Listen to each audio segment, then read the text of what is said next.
বাবার দর্শনের সাথে সাথে যেন একটা অন্য স্পর্শ আমাকে কাতর করে তুলল। বাবার দিব্য দর্শন, বাবার নগরীতে পা দেওয়ার সাথে সাথে যেন মনের অনুভূতিটাই পাল্টে গেল। শরীরের সমস্ত ক্লান্তি যেন দূর হয়ে গেল। মন যেন উৎফুল্ল হয়ে উঠল, মন যেন আবেগে ভরে উঠল। মন যেন একটাই কথা বলে যাচ্ছে, জয় বাবা, জয় বাবা, জয় বাবা, হর হর মহাদেব, হর হর মহাদেব, হর হর মহাদেব।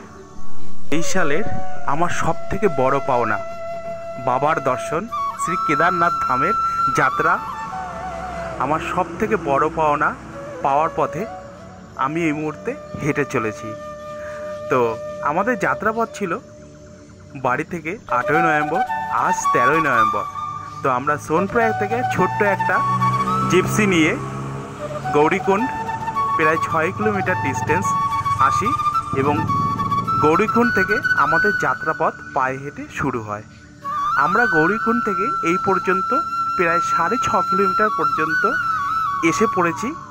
আমাদের সামনে এখন সব থেকে সৌন্দর্যপূর্ণ এবং কেদারনাথ যাওয়ার পথের প্রাকৃতিক সৌন্দর্যে ভরপুর ভিউ পয়েন্ট রামবড়ার দিকে গন্তব্য আমরা করেছি। আর কিছু সময়ের মধ্যে জানতে পেরেছি আমরা রামবড়ায় পৌঁছাবো। তো খুবই উৎসাহিতের সহিত আমরা রামবড়ার দিকে এগিয়ে চলেছি। খুবই কষ্ট হচ্ছে এই কেদারনাথে যাওয়ার পথে, কারণ রাস্তাটা অনেকটাই চড়াই। চলার যেহেতু অভ্যাস নেই, তাই বাবার নাম নিয়েই চলতে হচ্ছে। এই আমরা রামবাড়ার প্রায় কাছে এসে পড়েছি। ওই দূর প্রান্তে দেখতে পাচ্ছি রামবাড়া। রামবাড়াতে দুটো পুল রয়েছে।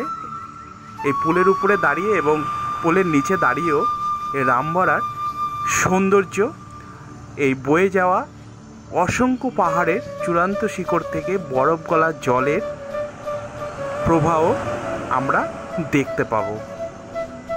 খুব এনজয় করব। আমার সাথে আপনারাও খুব এনজয় করেন। চলুন আমরা রামবড়ার দিকে এগিয়ে চলি। আর সঙ্গে অবশ্যই বলুন, ওম নমঃ পার্বতী প্রতায়ে হর হর মহাদেব, হর হর শম্ভু, হর হর মহাদেব, জয় কেদারনাথ ধাম কি জয়। আমরা এই পুলটার দিকে একটু এগিয়ে যাই। পুলটায় ওঠার সাথে সাথে একটু নড়বড়া করছে, যাক কোনো অসুবিধা নেই, মানুষজন আছে যখন। দেখুন কি সৌন্দর্য লাগছে, একদম বরফ গলা জল এইভাবে বয়ে যাচ্ছে। জানা গেছে যতদূর সম্ভব এই বরফ গলা জল দিয়েই টোটাল এই উত্তরাখণ্ডে বয়ে গেছে এবং এই প্রবাহকেই একটি নদী আকারে ধারণ করেছে, যার নাম মন্দাকিনী। আপনারা দেখুন এই সমস্ত কেদারনাথ পাহাড়ের যে চূড়ান্ত শিখরে যে বরফ জমে, সেই বরফ গলা জলগুলোই এইভাবে বয়ে যাচ্ছে। আমরা এই মুহূর্তে রয়েছি রামবাড়া। আপনারা দেখছেন রামবাড়ার কেদারনাথ যাওয়ার পথের সব থেকে সৌন্দর্যপূর্ণ দৃশ্য। এই দেখুন একদম কনকনে ঠান্ডা, পুরো বরফ জল, একদম বরফ জল কিভাবে বয়ে চলেছে।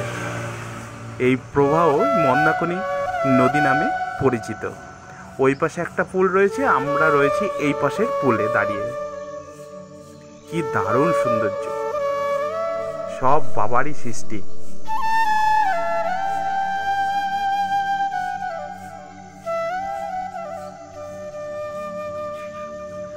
অসাধারণ লাগছে, অসাধারণ। আপনাদের কেমন লাগছে অবশ্যই কমেন্ট করে বলবেন।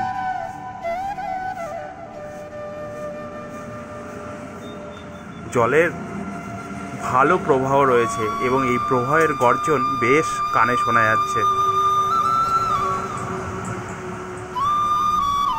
মন্দাকিনী নদী কেদারনাথ যাওয়ার পথে আমরা রামবাড়াতে খুব ভালোভাবে দেখতে পাচ্ছি। এই পুলের নিচে আমরা নেমে এসেছি। দেখুন এই প্রবাহের একদম পুরো কাছাকাছি এসে পড়েছি। কি দারুণ লাগছে, কি দারুণ লাগছে। অনেকটা সময়, অনেকটা ক্লান্ত, অনেকটা কষ্টের পথ চলে আসার পরে মনের একটা বিরাম, মনের একটা শান্তি, এই রামবাড়াতে এসে যেন মনটা পুরো জুড়িয়ে গেল। সমস্ত ক্লান্তি যেন এই মন্দাকিনী নদীর দিব্য দর্শনের সাথে সাথে সমস্ত ক্লান্তি যেন দূর হয়ে গেল।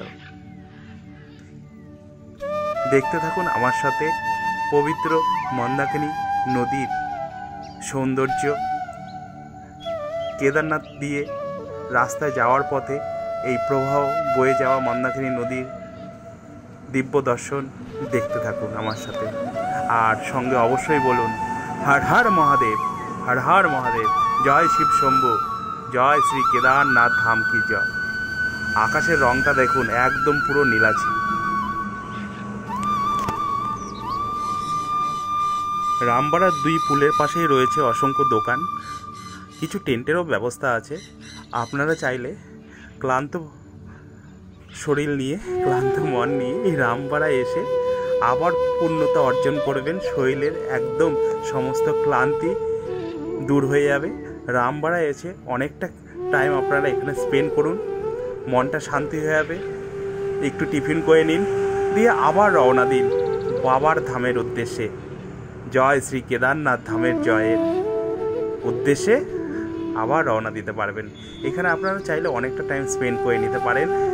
বড় বড় পাথর রয়েছে, সেইখানে পুলের উপরে দাঁড়িয়ে পাথরে নিচে নেমে এসে পাথরের উপরে বসে কিছু সেলফি, কিছু ভিডিও, কিছু ফ্রেমবন্দি করে রাখার জন্য একটা সৌন্দর্য ব্রেক টাইম এই রামবাড়া।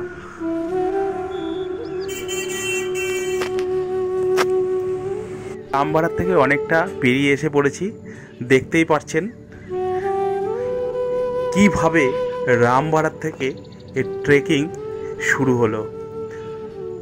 শুধুমাত্র চড়াই আর চড়াই, আর এই চড়াইটা যেন অতিরিক্তই চড়াই। এতটা রাস্তাটা যে এসছি সেই চড়াইটায় প্রচণ্ড পরিমাণে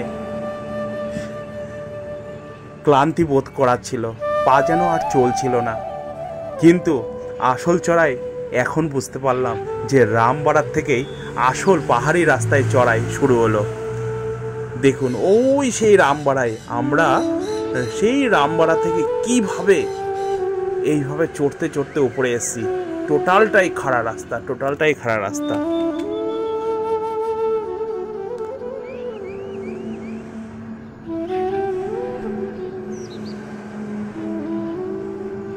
খুব বেশি একটা রাস্তা অতিক্রম করা যাচ্ছে না। একটু যাচ্ছি আর একটু রেস্ট নিচ্ছি, একটু যাচ্ছি আর একটু রেস্ট নিচ্ছি। কিছুতেই সম্ভব হচ্ছে না একটা না অনেকটা পথ অতিক্রান্ত করার। যাই হোক, বাবার নামে বেরিয়েছি, বাবার উদ্দেশ্যে এসছি, বাবার ধামে যাব বলেই তো বাবাই শক্তি দেবে। মনে শুধু একটাই নাম, হর হর মহাদেব। বাবাই বাবার ধামের কাছে পৌঁছে নিয়ে যাবে, এটাই আশা রাখি বাবার কাছে। আর আমার সাথে বলতে থাকুন হর হর মহাদেব, হর হর মহাদেব, হর হর মহাদেব। আরও কিছুটা রাস্তা অবশেষে রেস্ট নিতে নিতে আসলাম, কিন্তু আমরা এখান থেকেও সেই রামবাড়ার দৃশ্য দেখতে পাচ্ছি। সেই রামবাড়া থেকে শুরু করেছি যাত্রাপথ, শুধু চড়াই আর চড়াই চড়েই যাচ্ছি, যেন রামবাড়ার এই চড়াই আর পিছু ছাড়ছে না। বারবারই ক্লান্ত হয়ে যাচ্ছি, বারবারই রেস্ট নিতে হচ্ছে। বেশি একসাথে কিছুতেই চড়তে পারছি না, মাঝে মধ্যে একটু লেবু জল খেয়ে নিচ্ছি, কিন্তু রাস্তা যেন আর শেষ হচ্ছে না। খালি মনে হচ্ছে কখন বাবার ধামে পৌঁছাবো। রামবাড়া যেন পিছুই ছাড়ছে না। রামবাড়ার দৃশ্য আমরা প্রায় নাই করে রামবাড়া থেকে 3 কিলোমিটারের কাছাকাছি প্রায় চড়াই চড়ে উঠে পড়েছি পাহাড়ের উপরের দিকে, কিন্তু রামবাড়ার দৃশ্য এখনও দেখতে পাচ্ছি সেই পবিত্র মন্দাকিনী নদীর প্রবাহ। তো এখনও পর্যন্ত আমরা শুধু চড়েই যাচ্ছি। প্রচণ্ড খাড়া রাস্তা এই রামবাড়ার পর থেকে। বাবার নাম নিয়ে এক মন প্রাণে বাবার নাম জপ করতে করতে এই পর্যন্ত প্রায় 3 থেকে 3.5 কিলোমিটার এসে পড়েছি। রেস্টের পরিমাণটা একটু বেশি হলেও বাবা সঙ্গে আছে, তাই ঠিক পৌঁছে যাব। এবং এই করতে করতে প্রায় 3-3.5 কিলোমিটার পৌঁছে গেছি। আর আপনারা দেখতেই পাচ্ছেন ওই যে সামনে রয়েছে বাবার নগরী। সে একদম পুরো সাদা ঘেরা যে পাহাড়টা রয়েছে বরফে ঢাকা, সেটাই হচ্ছে বাবার নগরী। তাই বাবার নাম নিয়ে, বাবার ধ্যান করতে করতে, বাবার নগরীর দিকে তাকিয়ে, বাবার কাছে যেন আর একটুখানি কদম এগিয়ে চলেছি বাবার নাম করতে করতে। হর হর মহাদেব। ওই যে ওই যে ওই যে বাবার নগরী দেখা যাচ্ছে, ওই যে বাবার নগরী দেখা যাচ্ছে। কখন কখন পৌঁছাবো সেই বাবার নগরীতে?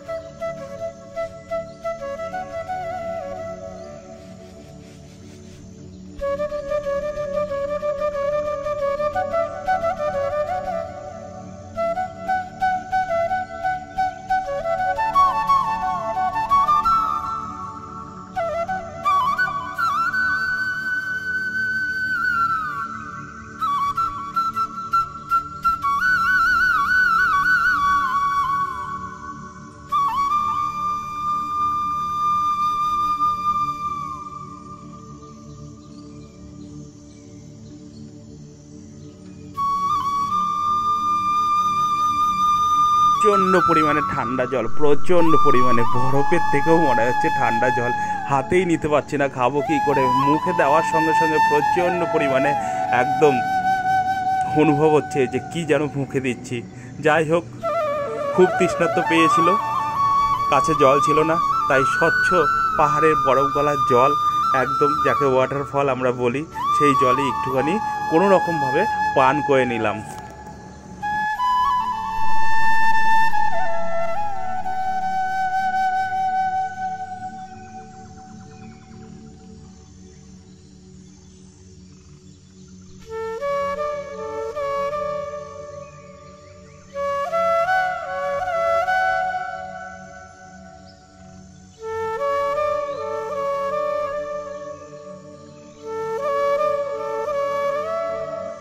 বাবা সত্যিই ডেকে নিয়েছে। হ্যাঁ, বাবার ধামে, বাবার নগরীতে, বাবার কাছে স্পর্শ, বাবার প্রথম দেখা পাওয়া। মনের মধ্যে একটা উৎফুল্ল, মনের মধ্যে দীর্ঘ অবসানের একটা জায়গা, প্রতীক্ষার একটা আশা, বাবার দর্শন। এতে পা দেওয়ার সাথে সাথে যেন মনের অনুভূতিটাই পাল্টে গেল। শরীরের সমস্ত ক্লান্তি যেন দূর হয়ে গেল, মন যেন উৎফুল্ল হয়ে উঠল, মন যেন আবেগে ভরে উঠল, মন যেন একটাই কথা বলে যাচ্ছে, জয় বাবা, জয় বাবা, জয় বাবা। হর হর মহাদেব, হর হর মহাদেব, হর হর মহাদেব। ওম ত্র্যম্বকম যজামহে সুগন্ধিম পুষ্টিবর্ধনম উর্বারুকমিব বন্ধনং মৃত্যুর্মুক্ষীয়মামৃতম। ওম ত্র্যম্বকম যজামহে সুগন্ধিম পুষ্টিবর্ধনম উর্বারুকমিব বন্ধনম মৃত্যুর্মুক্ষীয়মামৃতম।